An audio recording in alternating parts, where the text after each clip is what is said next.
आपण पाहत आहात तेज तुफान न्यूज, न्यायिक व निर्भीड बातम्यांचे सर्वांचे आवडते नेटवर्क।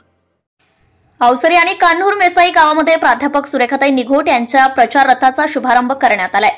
अवसरीचे खुर्दचे ग्रामदैवत श्री भैरवनाथ महाराज आणि कान्हूर मेसाईची नवसाला पावणारी मेसाई मातेच्या चरणी प्रचार रथाचा शुभारंभ श्री भिकाजी श्रीपती हुले, माजी सरपंच नारोडी तसेच ज्येष्ठ शिवसैनिक गुलाब शिंदे, कारसेवक शिवसैनिक ज्ञानेश्वर पडवळ, अक्षय चौधरी, शिवराज चौधरी, सुरेश तांबे यांच्या शुभहस्ते नारळ फोडून करण्यात आला।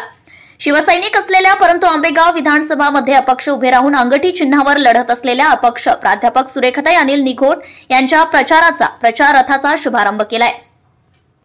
यावेळी सुरेखाताई निघोट यांनी संपूर्ण आंबेगाव तालुक्यात शिवसेना महिला संघटिका म्हणून गावोगाव फिरून विविध कार्यक्रम, उपक्रम, सत्कार आयोजित करून यात्रा उत्सवांना भेटी, वारंवार गावाशी संपर्क ठेवतात।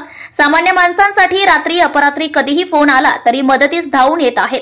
त्यामुळे त्यांना विजयासाठी नक्कीच अंगठी चिन्हावर मतदान करून हातभार लावू अशी ग्वाही उपस्थित ग्रामस्थांनी दिली आहे।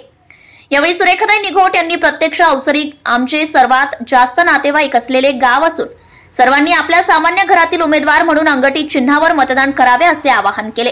यावेळी त्यांच्या समवेत गुलाब शिंदे, अनिल शिंदे, सोपान शिंदे, ज्ञानेश्वर पडवळ, नामदेव कराडे, किसन शिंदे, बबन भोर, सुरेश तांबे, युवा नेतृत्व अक्षय चौधरी व अवसरी खुर्द आणि कान्हर मेसाईचे ग्रामस्थ उपस्थित होते।